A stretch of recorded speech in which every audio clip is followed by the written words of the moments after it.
Hi everyone, welcome.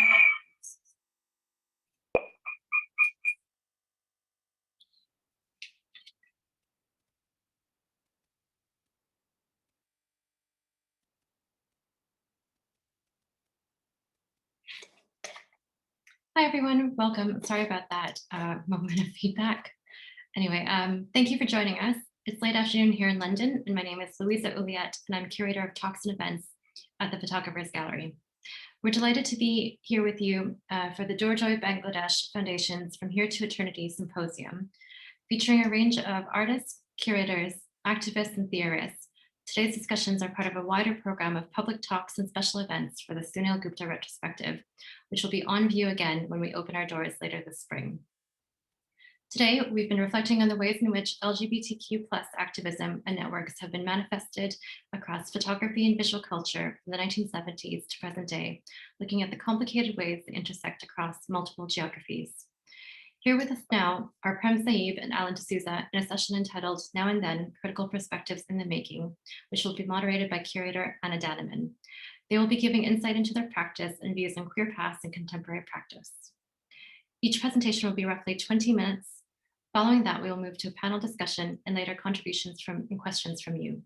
You can submit your questions through the chat feature here, or they can be posed directly by electronically raising your hand using the Zoom function, and we will then ask you to unmute yourself. This session should last roughly an hour and a half. Do note we are recording this, so if you do not wish to be filmed, please turn off your camera. We are approaching this event in the same way we do all of our public programs, which is with the aim of creating a forum of trust and mutual respect, so please keep that in mind. We look forward to seeing you again here during some of our other online activity, and even more hopefully at the gallery again soon. Thank you for joining us, and now to Prem Sahib. Hi everyone. Thanks for inviting me to speak today. It's been really great to listen to everyone. I'm just going to share my screen now. I hope you can see that. Okay, so I thought I'd start by showing a few images from a visual essay that I put together a few years ago. In 2018, it was for Curating magazine. And it's quite short, it's just 9 slides, but I thought it might be useful considering there's not so much time to maybe share some glimpses of past work before I move to more recent exhibitions. So it was an invitation to respond to the theme of the body in relation to my work, and I decided to publish some family photographs alongside images of my sculpture. And I was interested in having these usually more private photographs occupy or take up a more public space and sit alongside or in contrast to the more formal and material qualities of my work. So some of the images are just details of sculpture and not the objects in their entirety, but I was thinking about questions like where does the body begin and end, or ideas around the familial or collective body, but also just how the body's relationship to architecture. So thinking about these specifically through spaces in which my work extends, like the home, or spaces that Ray Oldenburg describes as a kind of third place between work and home. And I'll just talk briefly through the family photos and talk more hopefully about the work. But in this first image, you see people having a barbecue, like bodies convening around a hearth. So a congregation around heat and food. And my mum stares directly at the camera while my grandmother points to the camera with me in her lap. And there's probably lots of different narratives you could read into the image. And I feel like it's maybe ambiguous as to where it could be exactly, but you get the impression that it's maybe outside a home. And this picture, you see my brother photographed in front of some graffiti in the mouth of a dragon. He's a teenager in this picture, and I think it was taken on a visit to Poland, where my mum's family are from. And I was thinking about periods of life when you're trying to express or figure out who you are. Maybe there's feelings of isolation as well as connectivity attached to this time. And opposite is a work of mine called Flesh Tunnel, which is a chromed steel piercing that's inserted into the wall, and it literally pierces the architecture of a room, making a dark hole that you can put your entire arm through and not feel the end. So it's a bit like fisting the wall, and it's kind of this disorientating threshold or void in the space. And these are pictures of family pets which have been reared or cared for at home or in cages with materials like newspaper touching carpet to soak up mess. And so I was selecting images based on memories or sensations of certain materials touching, but also thinking about how these feelings might be embedded or distilled into objects. And opposite, you see a work called Voices, which is a single hoodie restrained between sheets of glass with multiple headphones, a bit like tangled veins. And I've been using a lot of ubiquitous clothing like jackets and hoodies at this time, and thinking about their stature as a kind of uniform and how these can also be somehow repressive. It's also an object suspended in a particular moment of contact. And this is a domestic interior, a dining table that you might sit around more formally, ritually, or privately. And the image opposite is a work called Brotherhood, which is two rings which hang in the space, one rubber, one steel, both touching with an invisible fixing, which makes it just quite disconcerting to be standing in front of. And they're enlarged versions of cock rings. So usually intimate jewelry, but here they become this more pendulous object, which embellishes a stairway. And perhaps through their scale suggests a kind of distorted intimacy. And I've used a lot of images in my, a lot of jewelry in my work before. I managed to hit, here we go. And I guess that's because it's often decorative or sentimental objects that sit close to the body and mediate values both for the person wearing it and the person looking at it. And here I made these piercings that interrupted a replica of a plaster relief that I found at a gay sauna. And it featured a white male athletic body, which you can kind of see the leg and bum off. And I wanted it to kind of rupture this image and to have something like metal inserted into the brittle plaster so that it kind of appeared fragile somehow, as though it may crumble, a bit like pinning it to the wall like you might a poster, but more aggressively. And opposite, there's my mum with her hands on my shoulders, touching and comforting me with willow branches in the background. And this is a nest that I remember coming across in my garden when I was about 14 or 15 years old. And the picture you see on the left is also a kind of nest in a way, but it's a detail of a large sculpture I made, which was about 4 meters long and tiled with various objects spread across it, like a duvet, socks, willow branches, fake willow branches, and a stray hoop. And I like thinking about things like the comfort of the duvet against the coldness of the tiles, and how these objects were like a trail of discarded possessions or debris left behind. And besides it is a picture of my sister playing out in the street with her friends, surrounded by concrete, pebble dashing, and the kind of white enamel of a fancy car. And this is my dad with me in what looks like a kind of protective closeness. And what you can't see so easily is the badge that I'm wearing, which is an anti-racist badge. And the background looks distinctly suburban. It's a kind of West London cut out brickwork of this repeated flower motif that you find in concrete. And opposite is an image that I took in a leather bar, a gay leather bar, of these empty stools and this net partition with boots hanging from the ceiling. And I began taking these images with the photographer Mark Blower around 2016, when a number of gay and queer venues began closing or were at imminent threat of closure. And this venue is actually one of the longest surviving ones in the area. And to my knowledge, I think it's pretty much remained the same inside for the last 30 years. So it's a bit like stepping back in time. And lastly, this is one of my sculptures called Watch Queen, which is from the Watch Queen series. It's kind of like this tiled column, a bit like an oversized plinth, which kind of makes this scale, makes this equivalence to a body because of its scale. And the black squiggly line that you see is made from neon glass without any of the components that make it light up. So it's like two slippery materials being forced together to form some sort of union or attachment, with the black line kind of interrupting the formal rigidity of the tiles. And the title suggests a figure as well as a command. So it's Watch Queen, which is like the colloquial name given to people in cruising scenarios that look out for anything that might interrupt the action rather than actively participating. So they're a bit like the eyes and the ears of a space somehow, anonymous and architectural. And the final image is outside the smoking area of the same leather bar that you saw in the previous picture. And you can see cargo nets and fake plants, which draw attention to a kind of constructed environment with an empty chair. So in this context, I was looking at communal or familial bonds and the different environments we produce to facilitate that type of contact, thinking about how we make the material world and how it consequently makes us. And some of my work is also focused on spaces where sex has been part of the design. And I would say up until about 2015, I'd been using lots of my experiences and encounters in cruising sites and saunas in the work. And rather than it being somehow anthropological, it kind of always started from a biographical starting point. So like this tile, for instance, is a reflection of a cruising site that I saw while facing a white tiled wall at a urinal, and it's printed under the tile and glazed like a reflection. Or this is a light box that mimics a window found in a cottage that I used to go to when I was growing up. And these are works that I was making in saunas where I was transcribing some of the objects and furniture that I found using my body. So I would be kind of in the dark room using my hands to figure out how big an object was. So this work, for example, measured 11 hands by 10. And then it became this sort of site for a still life with these objects that sort of became a commentary about my experience there.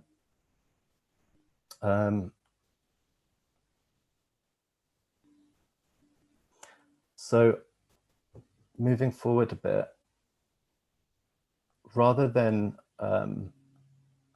well, like most of my work had used abstraction in a way, but what happened was in 2016, some of these places had closed that I'd been making work from. And one of the main places I'd been going to for a long time, because I grew up in London, was a sauna in East London called Chariot, Shoreditch. And it was quite intergenerational, maybe even more racially diverse than some of the other gay bars in the area. And I'd been going there for it had been open for about 2 decades. And so it was a rite of passage for many people, like home from home. But I was always conscious when making work about these spaces not to be over romanticizing, some of the experiences that I had there. And so when it closed in 2016, there was an opportunity to sort of go inside and document it differently to how I had been, which I would say was kind of happening more through memory or my experience of being there. And again, I went with my photographer friend, Mark Blower, and we took pictures of the inside of the sauna once it was being squatted.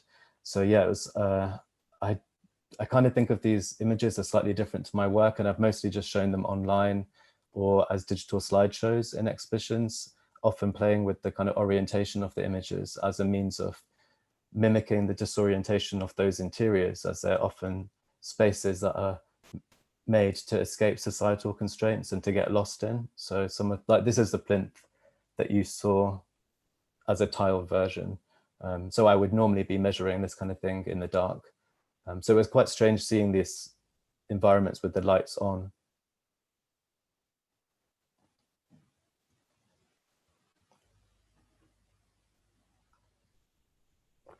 So after Chariots closed, I began working with some objects and replicas from things that existed there. And this is a picture from my show at the Kunstverein in Hamburg in 2017. And the space is essentially a white cube, but I made some changes to it. So I put like this wall in the back with these 2 doors that created a dark area and this new drop ceiling. And the title of the show was Balconies, which I remember seeing a lot of popping up on new builds around my studio at the time. And it was a point when a lot of unaffordable housing was being built in London, and there was lots of development taking place in general. And I began thinking about the balcony as a space that sits close to a building and offers some relief from the domestic interior, but also kind of offers a view from above. So I'm just going to focus on a couple of works here that I feel maybe touch on cultural heritage, but the main work that occupies the room are these 12 lockers presented on very low plinths. And I found them in the car park of Chariots with a sign that read, "Please help yourself." So they were being thrown away essentially. And I took them back to my studio.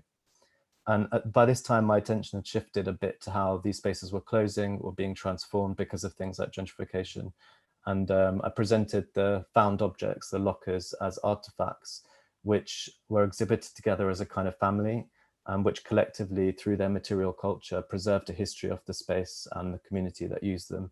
So they stood upright, mostly with their doors open, with all their kind of scratches and dents on display. And they contained stickers, signs, leaflets, and other paraphernalia for things like sexual health services, gay housing associations, and work by street artists. This top one is for a housing association, and it reads Southall to Soho, which was pretty much my journey, because I was born and raised in Southall, and Soho was my first kind of entry into gay clubs, I think. And then one of the recurring stickers in the lockers was the one that you see in the top that you can't read so well, but it was for a condom campaign in the 90s called "Do You Care? We Do." And that became the title of the work, and it also summarized a sort of big question to me, which was, how do you navigate being an individual as part of a community? So it became this sort of rhetorical suggestion about care, belonging, and isolation. And this is a sticker by Paul Le Chien. So some of this stuff I was coming across when I was going to the space. But yeah, I was interested in this question of preserving something and sort of allowing it to exist in situations that would be divorced from its original context, and that being a way to sort of challenge the authority of where it came from, as well as the situation it exists in now, effectively kind of allowing one world to infect or complicate another. And to counter this use of the found objects that spoke of a particular cultural heritage and community, I had a made object in the sort of dark room that I described.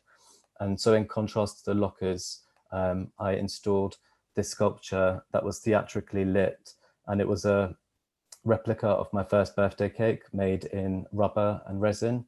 And I worked with a food model maker using a family photograph, and that's a better picture of it. It has the exact same Remploy chairs that I came across in the image, the same matchbox, and the aesthetic was really 80s, and it had this weird kind of deathly feeling that was quite uncanny. Standing in front of it was almost out of body.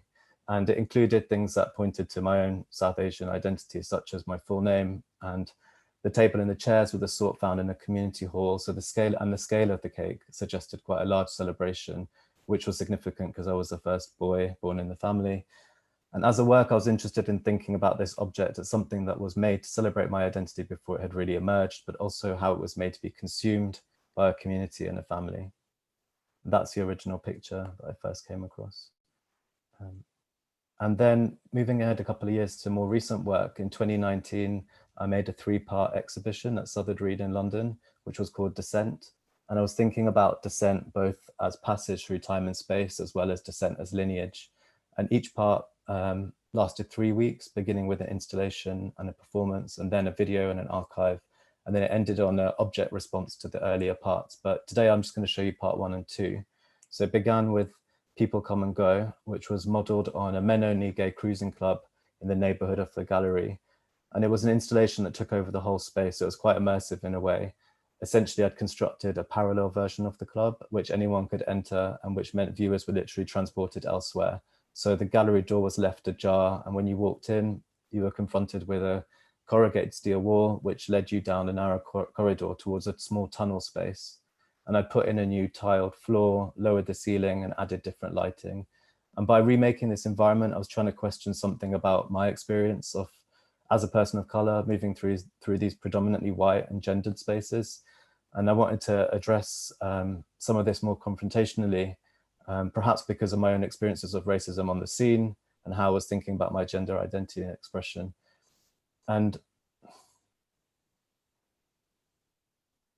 I think it's something also to do with like how some of these spaces have been thought about as being transgressive, or a kind of space that affords a certain type of freedom, that at this stage with the work, I also wanted to talk about things that maybe complicated that. And so I presented this sort of highly orchestrated view of the club outside of itself, an image that was usually kind of shielded or remains attached to the site.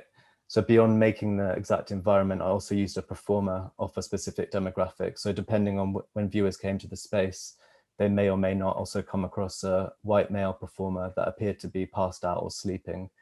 And sometimes you just see or come across signs of habitation, but other times there would be a body there as well.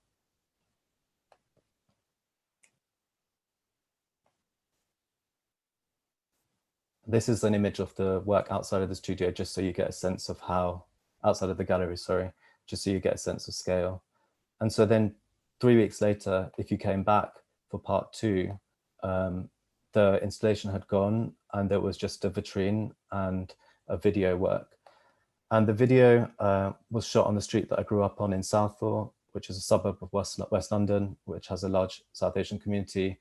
And this part really emerged from me exploring my connection to, as well as disenfranchisement from a place that I called home. After my dad passed away in 2018, I was intrigued to hear more about his experiences as a young person arriving in this country. And I learned how he'd been stabbed in the leg by the National Front during the riots of '79, for example. My dad's older brother had been an outreach worker for people with drug addiction and some mental health issues, and was involved in a lot of community work and activism. And he mentioned that he had a folder of these press clippings and material from that period. So through some of this, I was able to learn more about the area and his perspectives on it, and things like how he was challenging mainstream narratives about people that lived there. For example, by journalists writing about young people and gang culture, which demonized them and distorted the role that racism, economic hardship, and housing play. So many of these issues I feel are still pertinent today, things like the police stop and search laws, but also the Tory cuts to services, and racism, things that don't vanish with time but reshape. And so I wanted viewers to be able to access the material outside of the space as well. So I had this QR code that you could scan and take it away. So the material that I showed ended up being both a kind of contextual and historical device for the video that I'm going to end on and show you now. And having them occupy the same space was a way to have two generational and intersectional perspectives of the same area coexist. So I'll say a bit about the video before I play it. This is a QR code that you can scan if you like. It will take you to a digital version of the archive. But the video was shot using a drone, and I wanted it to have this sort of disorientating effect of moving up and down the same familiar space until you eventually transcend towards a different perspective, one that reveals the street to be this kind of phallic bodily shape. And the soundtrack includes recordings that I made in nightclubs, of me arguing with my boyfriend, of me sleep talking, and it ends with a recording of my dad playing the flute not long before he passed away. So it kind of moves from being very frantic to soothing, a bit like a consciousness slipping away. Okay, and I think we can play the video. Thank you.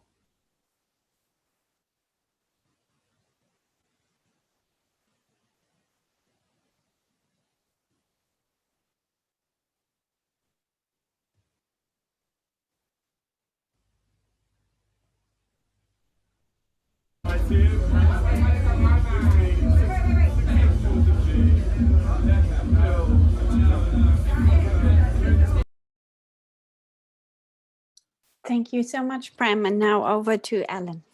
Thank you very much. That was fantastic.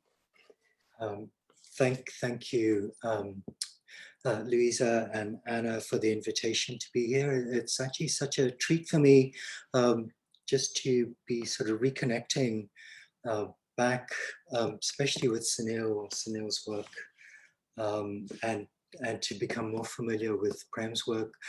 I did have something that I was going to read, but I think there's so many overlaps between our different works that maybe it makes more sense to just come back to that in a discussion. So I'm going to go straight into the work. And I've already told Louisa that I'm going to work backwards chronologically and begin with the most recent work, and then she can stop me at any time. Okay, so let me go into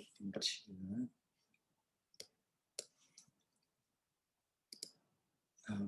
Okay, so hopefully that's visible.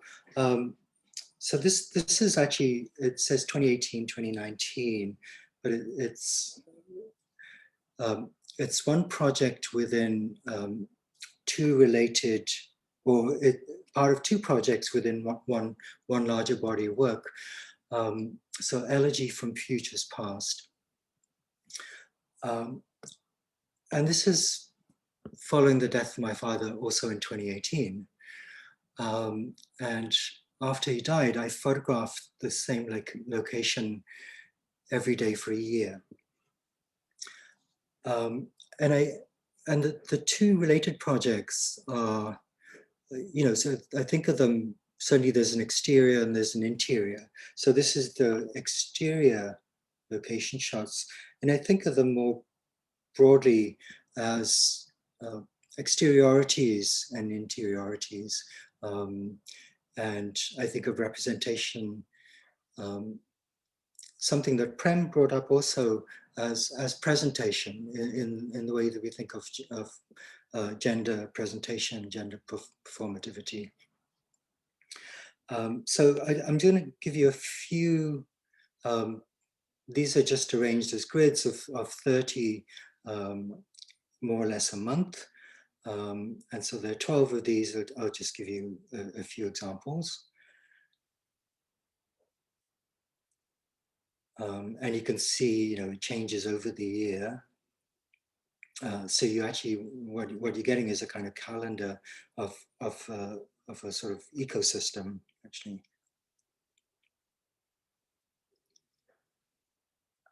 And then I have just, a few examples of the single images.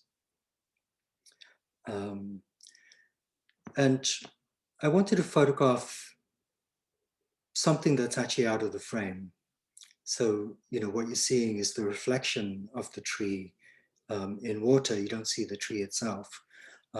So that was really the question for myself, to photograph something that's not in the frame and to photograph an unstable surface. And so partly to be unclear what it is that we're looking at. It seems to be, it is an unmanipulated image, but it's also unclear what the surface is or where the surface is. And of course, with water, you can only image it or photograph it if it is reflecting something.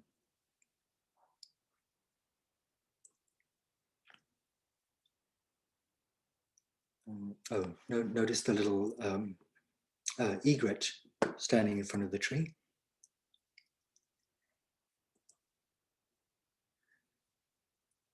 So the surface itself, which is the surface of the photographic print, as I mentioned, it is unstable, but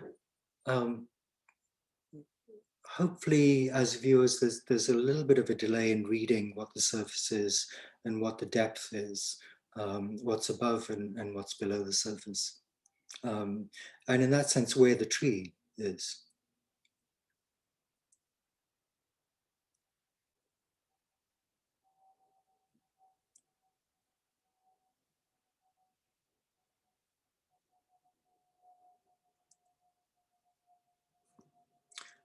So that, the tree in very, I guess, simplistic terms, standing in for a figure. So in that sense, it is figurative, but also the figure, the person who's no longer there, and what is a reflection. So there's the exteriors and exteriorities, and then actually I have a couple more. You'll notice actually that it's from March, and which is when my father died. So I actually start photographing in March, and it's a calendar year. It's the year from March.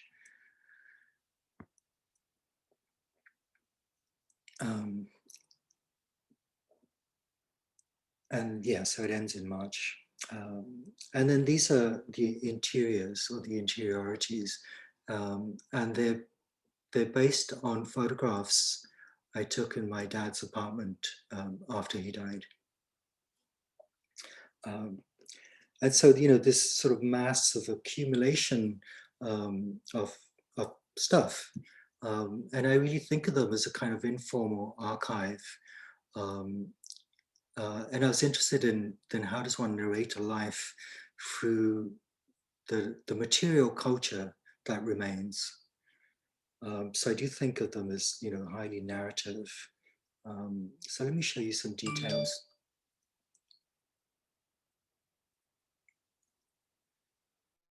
I mentioned that they're based on photographs, and I call them renderings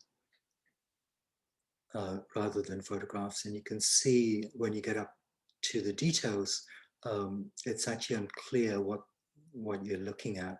That some appear more photographic as representations, and others look much more graphic. But they consist of the stuff my father collected, sometimes intentionally, and other times just things he never threw away. A lot of things about health. He lived in Portugal, and so the language is a mix of Portuguese and English. There's also things that he's accumulated from he bought a lot of stuff online. So there's stuff from all over the world.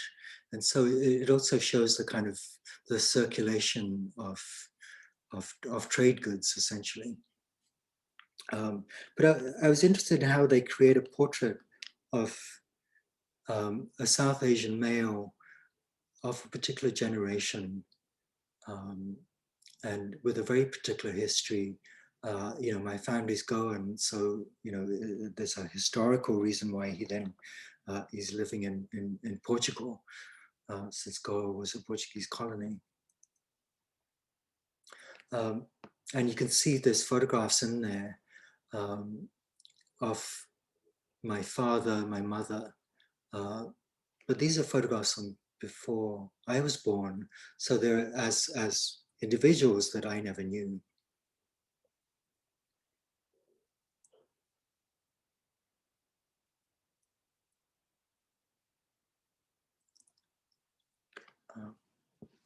And you'll notice the titles are also to do with water, so flotsam, and my family's migration initially was from Goa to Kenya, and I'm born in Kenya, and they would travel. That first migration was by ship. And so some of the titling refers to that initial ship journey.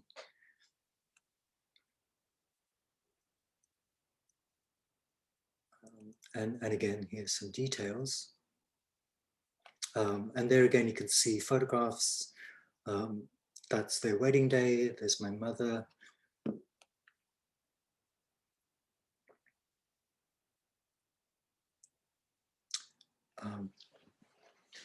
Trunk. This is my father's closet.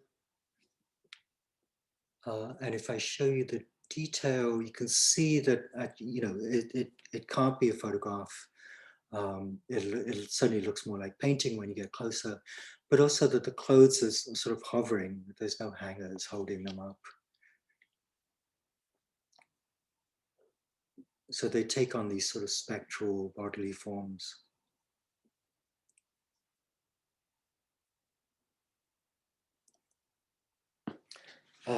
And then images in his bathroom, and some of this will be, these objects will be very familiar. The Fair and Handsome skin whitening cream, which my father bought in India, and you can tell by the just the label, the sticker price on there.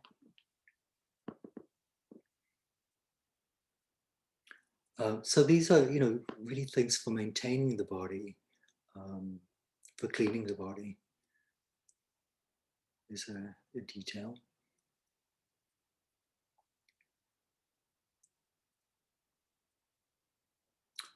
Even as the sort of backgrounds and the surroundings accumulate the sort of staining and detritus from the body itself.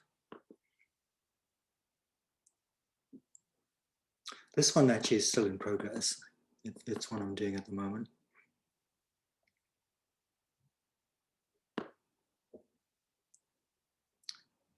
There's a detail, and again, you can see, all the different materials for maintaining the body, for keeping it clean. Oops.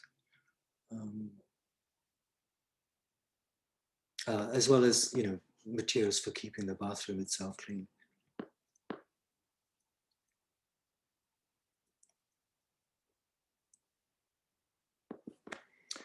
Three figures at the base, and that's obviously taken from Francis Bacon's three figures at the base of a crucifixion. Yeah, my family was Catholic. And here again, objects for maintaining the body. And I'm sort of interested in what this meant for my father, and really for South Asians in general, growing up within the colonial situation, whether it was in South Asia or East Africa, and then coming into the sort of so-called mother country, and the notion of the brown body as a contaminant, as a source of pollution and shame. So here's some details. You can see it, that the mirror doesn't reflect anything.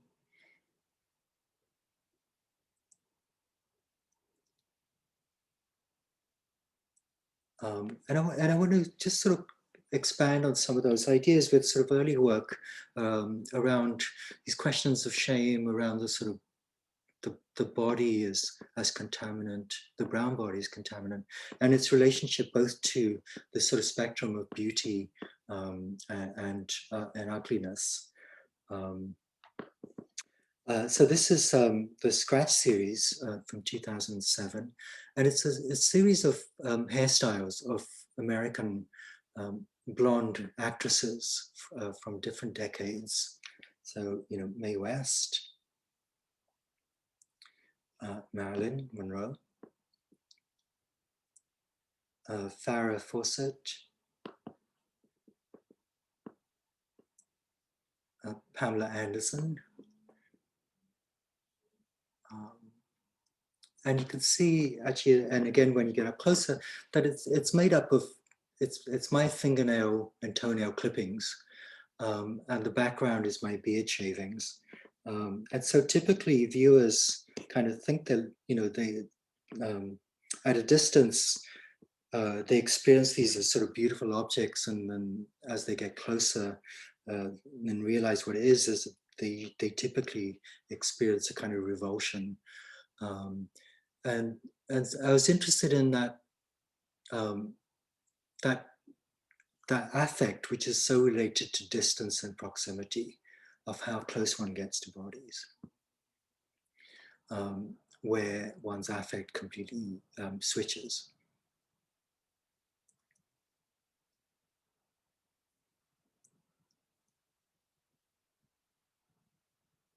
So these are shown as photographs, and so large-scale photographs, so you can see the details. Okay, a couple more hair pieces.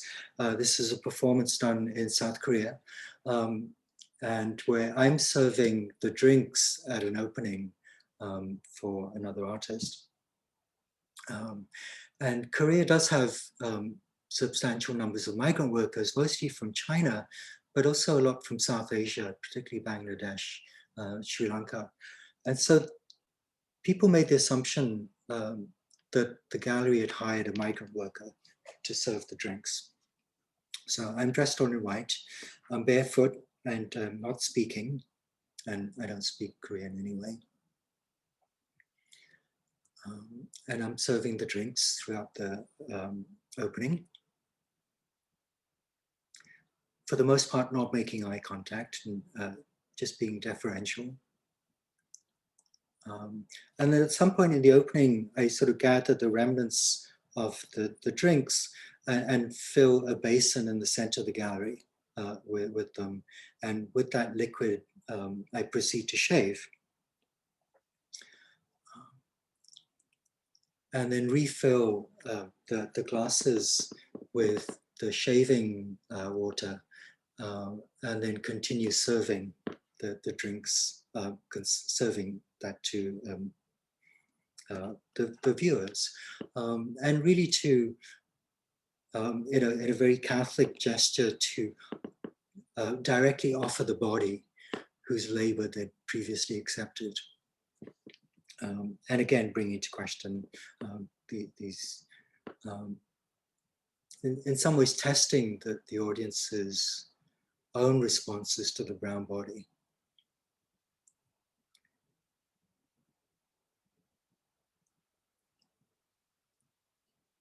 So pretty much for the rest of the evening, people took the glasses, but then walked around with them, not knowing what they're supposed to do with them.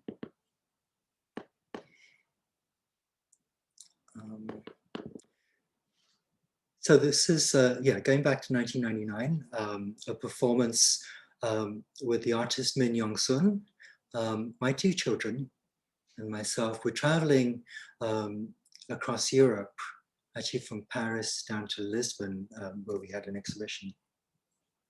And we're trying to pass as a European family on holiday. And Byung-sun is Korean.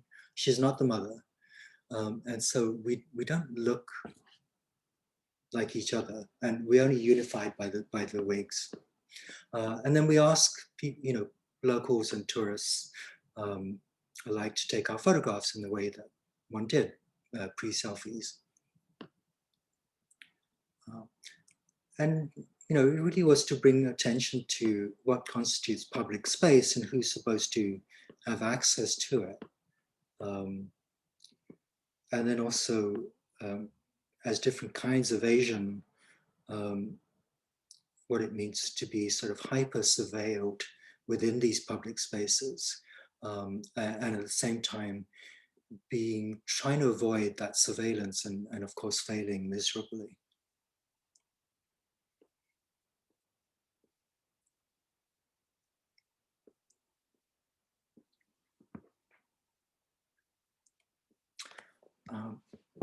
So this is sort of coming back more recently, and this is the summer of the Brexit vote, and it's an expedition that I conducted through the persona of Hafid Sidi Mubarak Mumbai, and it's to discover the source of the River Thames. And I rewrote Henry Stanley's travel journals, and his search to discover the source of the River Nile. And I rewrote it so that it actually describes a reverse journey from Zanzibar to England.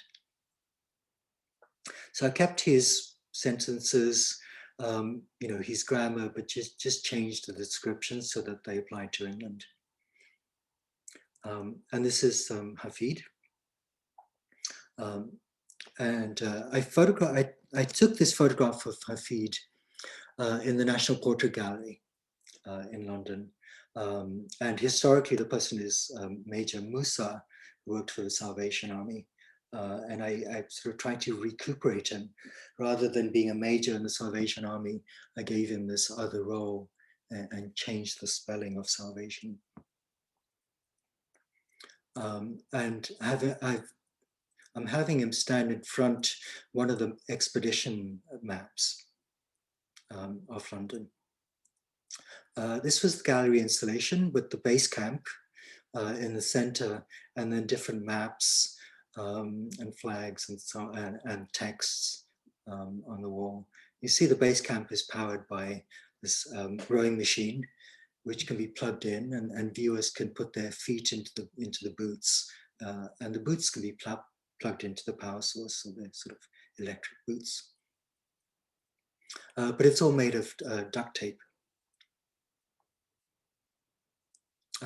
This was one of the maps, and you'll all recognize it as the tube map, except it's I've reversed in all the maps. North and south are reversed, so the global south is prioritized, and I've renamed every station to someone from the global south, and essentially they're people who've been important to me. Culturally and politically. You'll recognize names. A lot of have immediate connections to London.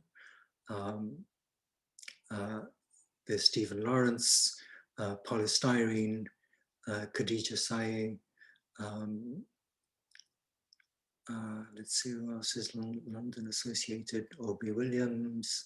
But they are, a global south, and in some ways follow my own sort of trajectory. A lot are connected to the US, which is where I'm now based. But they really, they create a different network, a networking of, or a different alignment of how we can think of people politically and culturally, and creating different relationships between them. So people we might not necessarily put next to each other.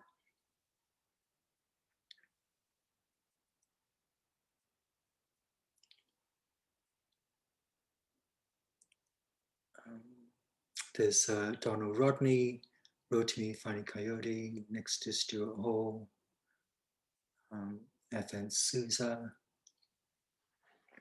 Ronald Moody, just sort of calling out the names connected to London, Rumana Hussain, and so on. Okay, so I'm going to stop there. Thank you so much to both of you, Prem and Allan, for these fantastic presentations and journeys through your practices. I'd like to, it's a fantastic, there's so many connections to what we have been discussing throughout this day already, starting around obviously questions around representation and gender and queerness and race and sexuality, and also finding these ways of manifestations in your different practices. So there are lots of questions I'm sure we all have, and we all kind of join in, hopefully at some point in this debate. I would like to kind of start off with this.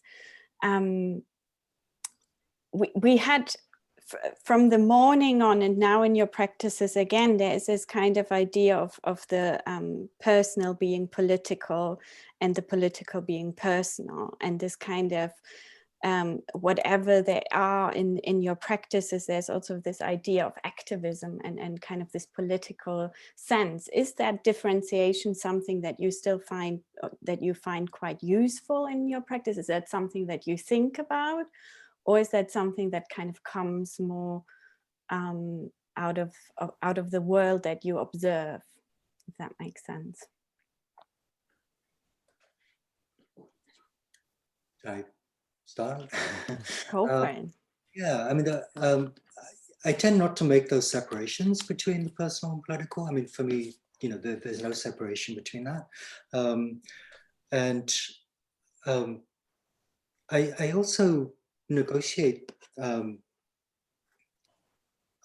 don't think of my work as activist. I do think of it as something a little slower, but I'm intrigued by how we have within artistic languages this notion of inspiration, and I use inspiration maybe in a more activist way. And by going back to the meaning of inspiration of to be breathed into, Mm-hmm. And its original meaning of to be activated by divine breath. And in the US, certainly most recently with George Floyd, this question of to be breathed into and to not have breath, it takes on a hugely political meaning. Mm-hmm. And I don't think I can't think about inspiration and its associations with breath without thinking of those instances, such as George Floyd, Mike Brown, before that, and numerous other cases we don't know. So I want the viewer to be inspired in the sense of I want them to be activated, but in their own time, Mm-hmm. rather than the sort of activism which we tend to think of as a kind of immediate response. So something that kind of stays with the viewer and kind of almost grows within that through encountering your practice.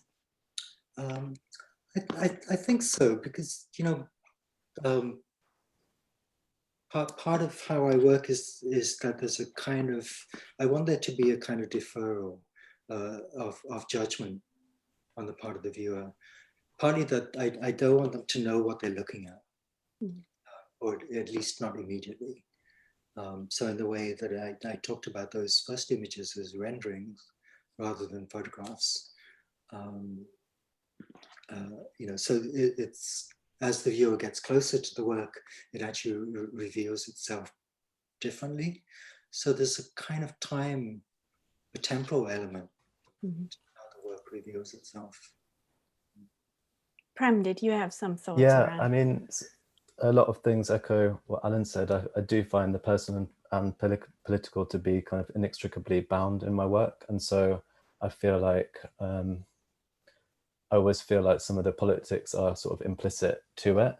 I don't necessarily see it as activism, I think, because I wouldn't want to sort of, I think there's people who are kind of really working in that field, and but I do kind of see it as being political. And I think, yeah, that is sort of, it's complicated for me to speak about in some ways, because I think it also comes down to like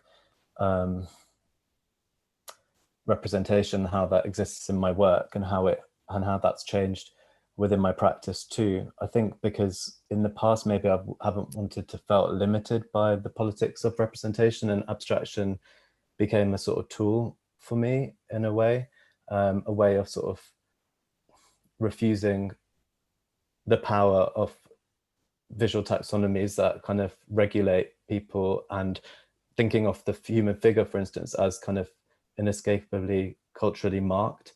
I think abstraction became a way for me to allow some of the politics to exist in ways that weren't defining the way that they were acting in a space. Or yeah. That's such an interesting aspect, because I think often, I think non-white artists are often also kind of meant to authenticate themselves in some ways, and there are these kind of, in a way, their work is kind of read in a limited way, almost autobiographical always, and that if you don't go through that kind of autobiographical process, it's almost like it can't be read through any other lenses almost. Is that something that obviously you're kind of encountering yourself within probably the reading of how the culture scene kind of reads your images and your work? Is that something that you have found strategies to counter through abstraction, or through making it extra biographical, or this kind of embodiment that you find through sculpture and through films, as well as in your work, Alan, through the performances, obviously, as well, this kind of embodiment? Yeah. I'm so interested that, Prem, that you use the word abstraction, because I read your work so much in relation to bodies, even, and I've similar strategies of not representing that specific body, but certainly it's what it's in contact with, and the sort of context for those bodies. You're right, Anna, that one of the things I grapple with is how to speak around this notion of autobiography as history, rather than it being a kind of fixing that you can only tell one story. And so certainly I'm engaged with strategies of avoiding that. But if I can just read something that I meant to read at the beginning. So while I don't consider my work as autobiographical, I do draw upon familial histories as practices of self-positioning and located criticality, similar to Mary Louise Pratt invokes W.E.B. Du Bois's concept of double consciousness to describe an auto-ethnographic text as one, and I quote, in which people undertake to describe themselves in ways that engage with the representations others have made of them. And so for me, that's a crucial aspect, that I'm engaging with the representations made of me rather than speaking only autobiographically. Prem, is that something that this kind of experience of your work being only read through your a kind of identity or your specific autobiographical context? Yeah, I mean, I think most artists like try and resist sort of their work being fixed or framed in certain ways. So I feel like it's a kind of a work in progress and something that I'm both learning and unlearning through my own work, and constantly trying to reposition myself in relation to it. So yeah, it's something that I think is still evolving, and perhaps more so with this recent show, I felt like I was able to go to places that were perhaps more difficult. I didn't necessarily have the language to speak about before, although that's not to say that my work hasn't engaged with some of those things either in the past. I was just trying to look a bit more critically at my position in those spaces, especially as I kind of thought differently about things like my own gender identity, in recent years. I mean, we could go back to this idea of embodiment, shouldn't we? Because I think both of your practices are really, and also Sunil's practice is often through his own body, through also in your work, through sculptures and through performances. There's also this breakage, or this kind of offering something different, and I assume that sometimes, because it's kind of also standing in and representing something else, that might also, that almost you have to speak for a whole group of community and a whole group of people, and that could feel quite empowering, but also overwhelming. And how do you kind of negotiate that? Yeah. I was interested, that on the Photographers Gallery website, I think maybe in one of the interviews with Sunil, that, he describes himself as a gay Indian man, and that his photographic practice proceeds from what that description means to be in the world. And I'm really interested in, and I'm grateful that there's also someone like Sunil who takes that position as a very declarative position. This is who I am. This is how my work proceeds, and this is what it means for me to be in the world. And I tend to avoid those specifics, like I never say I'm an Indian. I don't say I'm Indian. I don't say I'm a man, and I don't say I'm gay. But I talk about myself as South Asian, non-binary and queer, and so I approach it more as a kind of instabilities, and proceed from that, and the work proceeds from that between media as well. But I'm grateful and feel that I'm also working in parallel alongside artists who do take that more declarative position.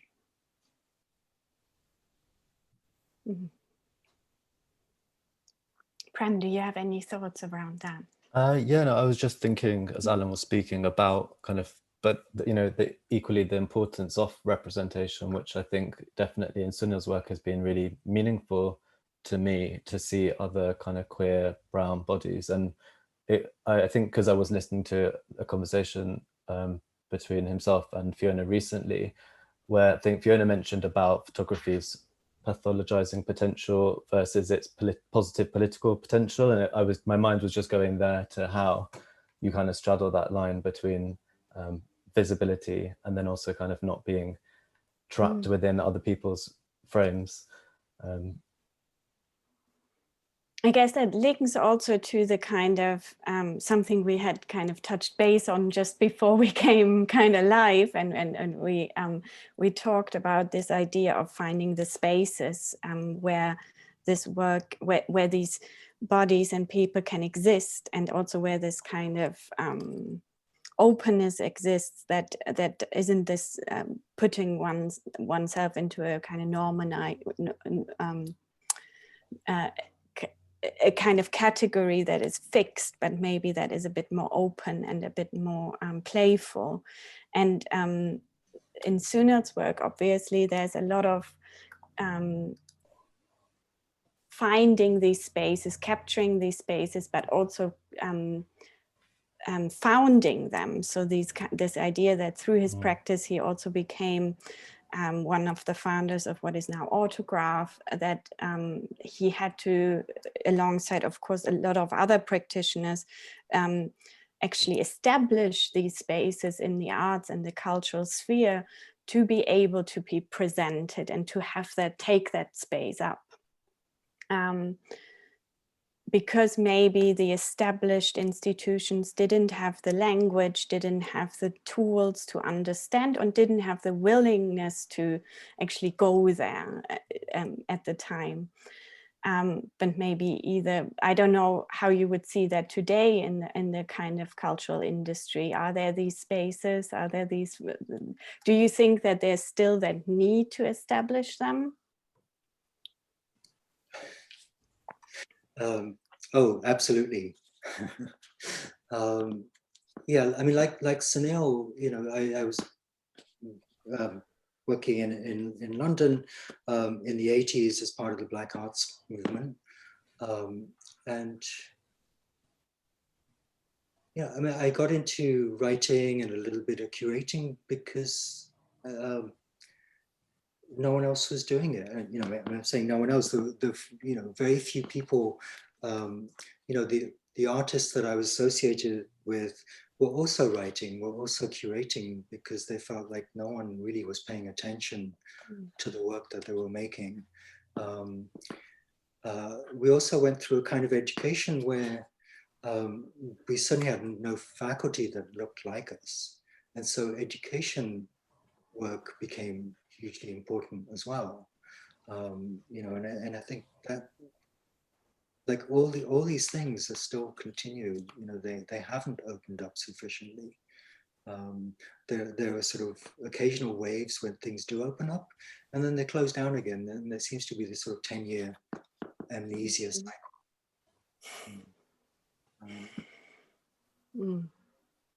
Yeah, I guess we're going through this kind of looking at that, and I think previously in another, in the other session, someone said that the generation now feels like, oh, these things haven't been discussed, or almost like, oh, we're reinventing that, but actually these debates have been had a long time, and I just continuously revisited, and that kind of need to revisit them.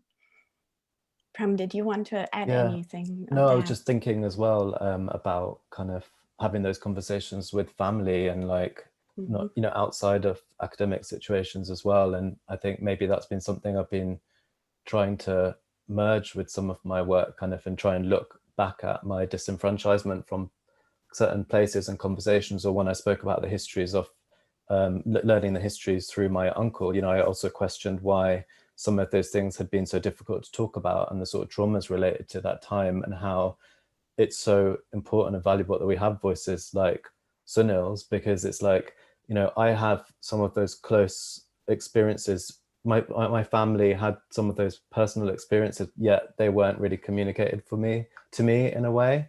And I think that's what the last sort of body of work has been trying to look at and unearth. I really want to open it up, also our conversation, to our audience and the people watching. If there's anything you want to comment on, or if you have a question for the two artists, let me know. Let us know, and let us know in the comments.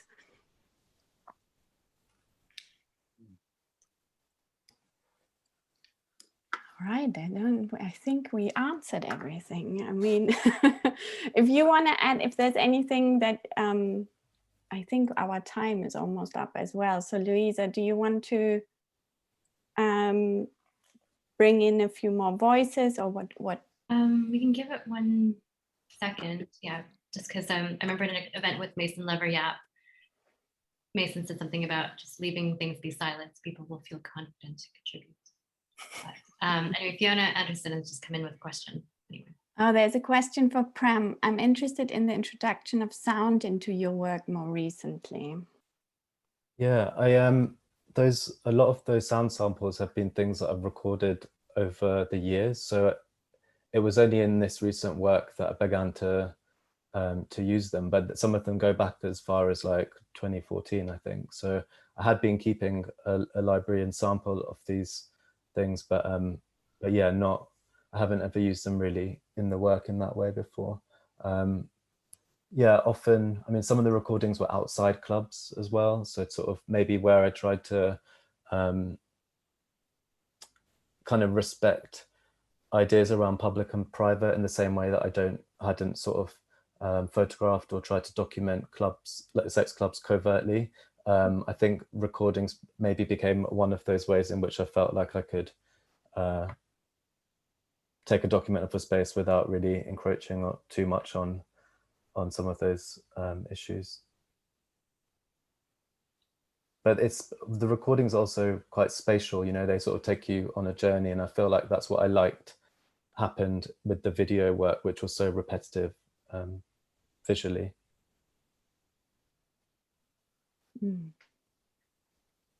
Yeah, that was really powerful. I thought it's almost disorientating through the music and in that way. I felt like I should maybe have warned people that it might be a bit kind of loud. There's an element actually of the sound too, which worked in the platform that we're sharing it, because there's a glitchiness. Yeah. I was really scared when you said that. Yeah. But anyway. No, that was all intentional. Theo Gordon has another question for Allan. Could you say a bit more about your experience of artistic and political group working in London in the 1980s, for example, at Community Copy Art and with Sunil and Tessa in Ecstatic Antibodies? Yeah, well, that's a lot of ground to cover. I guess, yeah, it goes back, Anna, to, you know, your question about, you know, community copy art was, you know, this sort of artist collective that before sort of high street printers, you know, we had photocopier machines, and we, you know, with those we could produce billboards and placards and as well as artworks and newsletters and so on. And so we had, you know, community groups, you know, a lot of artists, a lot of activists using the resources. But it was that sense of one has to do it oneself, because there were no resources or no access to other resources. And I think, you know, with ecstatic antibodies too, you know, and Sunil is probably a better place to talk about this, but you know, who else is doing that work? You know, and I mean, you know, a huge amount of labor, both to produce an exhibition, you know, a large group exhibition, and a book, and so to curate it and to edit as well. I mean, you know, Sunil doing that, as well as producing his own work as an artist. You know, these are things that we were kind of felt, well, we couldn't really continue complaining that no one was doing them. We just had to get on with it and do them. So it felt like necessary work, but also you kind of want more people to be engaged in doing it, so that you don't have to. I'm wondering if that's also because recently there was a interview with art historian, what's her name again? Sarah Lewis on ArtNet, and she said something really interesting about, and I think she was asked in the context of Black artists, and that there is a tendency to exhibit these artists, but the missing link is the research and the positioning of them within the kind of context of art history. So there are these opportunities to exhibit, but it's not really theorized enough, especially after the 1980s. And I think that that's a really interesting analysis of what is maybe happening and what is still missing. This kind of, from the establishment, almost this kind of looking back and theorizing what has happened since the 1980s as well. I don't know if you had some comments around that. Yeah, I mean, I mean, I always wonder about what did the YBAs learn from the the immediately preceding Black arts, and how South Asian and African Caribbean artists approached questions of identity from very politicized ways. And so those autobiographical strategies being employed by the YBAs, but much more market oriented as children of Thatcher, whereas Black arts was politically so opposed to commodification in all kinds of ways, and I'm not involved in these debates in England, but I haven't seen those links being made, or how that's been historicized. Like what are the legacies of the Black arts movement, not just artists of color, but across British art in general. Yeah, and so like such an important reference point that we would have if it was kind of further thought and further linked to what was happening. And I couldn't agree more. There were these strategies almost put in place, but now they're used by other people in some interesting way and commodified in a very interesting way. And I think the commercial galleries and so on hooking on to that, because it's an interesting, it's a different form of, I guess, being able to look at art and make it all about the artist and the identity of the artist instead of what is happening contextually as well. Yeah, so yeah, I mean the work by Black artists being dismissed as not being about art, or not being art, that it's it's just politics, it's it's identity work, and then 10 years later the market catches up with a different group of people, and so a kind of erasure of race, actually, and so celebration of a constructed notion of the sort of white working class as Englishness. I almost would like to invite Sunil back in if he had some thoughts around that as well. This is really interesting. But slide if he wants to join. Fiona is just saying, I'd like that too. But if anyone else has any comments or thoughts, Fiona, I'm sure you might have as well. Please feel free to join the conversation as well. Prem, did you have something around these topics that we were just discussing? Yeah, I've actually just my mind went off in a complete different direction, so I'm kind of having to reconnect to what it was we were saying again. But yeah, kind of, I guess I was just thinking about how the strategies that we find to sort of evade some of these things, and I was just thinking about my experience of art school and art history, and how it kind of took me doing a different course actually to find ways to speak about my work that felt comfortable. But yeah, that's probably not a very interesting contribution to the conversation. That's just where my mind was floating off. But yeah, maybe it is a good point to I think, I mean, I could continue, but I think this is a great point to say thank you for Prem and Allan to share all of these thoughts for this wonderful day, and over to you, Louisa. Thank you. Thank you. Thanks everyone for your contributions to today. To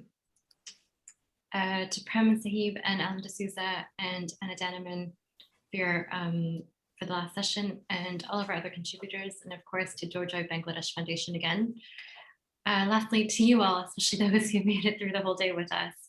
for your ongoing commitment to the gallery. We wouldn't be able to do what we do without you. Thank you.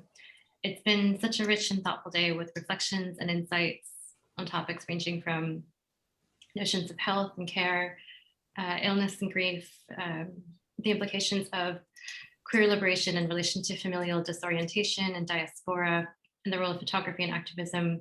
I'm just listing off the wide range of topics that we covered today, the genealogy of AIDS activism and moving image. Thank you everyone for sharing your research and your experiences, especially when they relate to the more personal.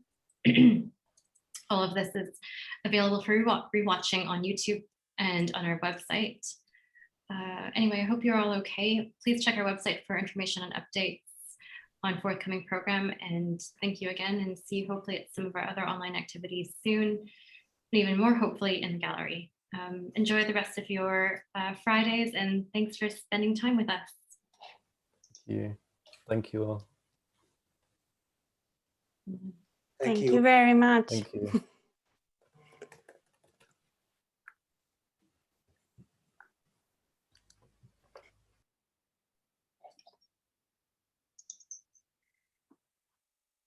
Did we lose Prem already? Oh.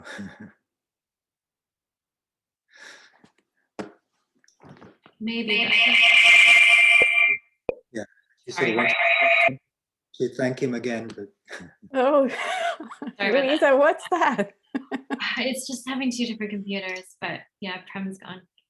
Okay. Allan, did you see the comment from Sunil? He just wanted to thank you for, well, both you and Prem for today, but just said something about how it had been too long. And yeah. it's great to hear from you both. So, actually, yes, Sunil and I were sort of privately chatting. Right.